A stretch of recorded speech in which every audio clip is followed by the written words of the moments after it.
Bonjour, je me présente, Caroline Robinson, docteure en neuropsychologie et maman de très bientôt 3 enfants. Dans cette vidéo, parlons du retour de garderie, retour d'école, retour de se faire garder ou autres qui peuvent être parfois ou souvent être difficiles. Si ces situations vous sont familières, vous n'êtes pas seul et je vous comprends.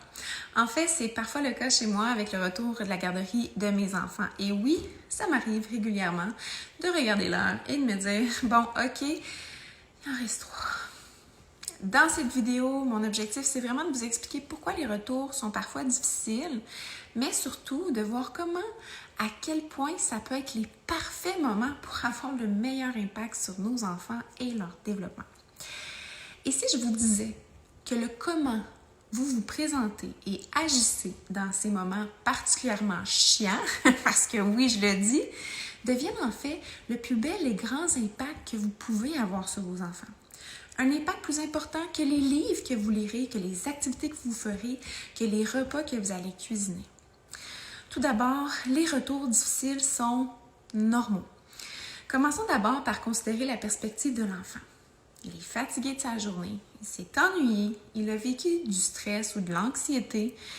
Il y a eu aussi un cumul de moments difficiles et d'émotions qu'il n'a pas pu extérioriser ou vivre à ce moment-là. Il a besoin de connexion avec nous. Et tout cela sort en même temps avec nous, ses parents, qu'il sait ou espère, peut avoir pleinement confiance pour être vu et accueilli. En gros, dans les retours, les enfants peuvent avoir pas mal de difficultés avec leur autorégulation émotionnelle. Notre rôle de parent, les aider avec la co-régulation en les accompagnant, les validant, les soutenant. Et comment nous, on se présente et on agit quand nos enfants ne sont pas en mesure de s'autoréguler émotionnellement, ça va vraiment se traduire directement dans le développement de leur propre capacité d'autorégulation. Pourquoi? Eh bien, quand nos enfants se sentent dépassés ou hors de contrôle, comme c'est le cas dans les retours, parfois, ils vont se tourner vers nous, ils vont remarquer nos propres capacités d'autorégulation. Est-ce que nous, on est calme? Est-ce qu'on est posé? Est-ce qu'on est à l'écoute de nos émotions? Ou plutôt, est-ce qu'on est irritable, impatient, en colère? Comment on se présente et comment on va agir en tant qu'adulte, ça va devenir la fondation de leur propre mécanisme futur. Quand on demeure soi-même régulé, on leur donne un aperçu de comment ils peuvent y parvenir eux-mêmes. On leur laisse savoir que même s'il y a une tempête, le calme peut se rétablir. Et dans ces moments-là, c'est important de parler à leurs sentiments et non à leur comportement. Évidemment, c'est les comportements qu'on va voir en premier. Puis oui, ça peut vraiment être intense et ça peut nous amener à avoir nous-mêmes beaucoup de difficultés à réguler nos propres émotions.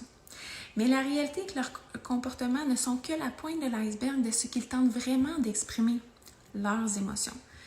Dans ces situations, même si je peux vraiment souhaiter skipper, même si je peux vraiment me sentir dépassée, je vais me rappeler que le plus important de mon rôle entre en jeu.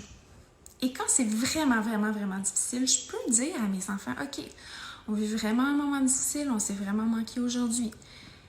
Et aussi, je peux dire, OK, beaucoup trop de fortes émotions ici, je vais prendre un moment pour respirer et je vais respirer profondément. Quelle belle façon de montrer à nos enfants une super bonne façon de s'autoréguler. Et puis, je vous promets que vos enfants vont vous regarder faire. Et en fait, on est le miroir de leur future stratégie. Au prochain retour de garderie, école, autre, préparez votre état d'esprit d'avance si ça a l'habitude d'être difficile. Et rappelez-vous l'impact que vous pouvez créer sur vos enfants. Quand ils reviennent, prenez une pause et un moment pour réellement connecter avec eux en évitant le plus de distractions possible. Seulement cette stratégie-là va grandement vous aider. Ensuite, laissez venir les émotions sans les prévenir. C'est nécessaire pour eux de les extérioriser et nous, on doit les accompagner dans leur régulation. Plus ils vont extérioriser leurs émotions, plus le reste de la soirée va mieux aller. Et de cette façon, on montre aussi qu'on est un leader pour eux, qu'on est la bonne personne pour les accompagner dans leur ressenti. Tout comme nous, quand on revient d'une grosse journée de travail, une grosse journée stressante, on a besoin d'extérioriser nos émotions. On a besoin de ventiler sur notre partenaire. Eh bien, c'est le cas de nos enfants aussi qui, eux, n'ont pas le bagage d'émotions et de stratégies qu'on a su cumuler au fil des années.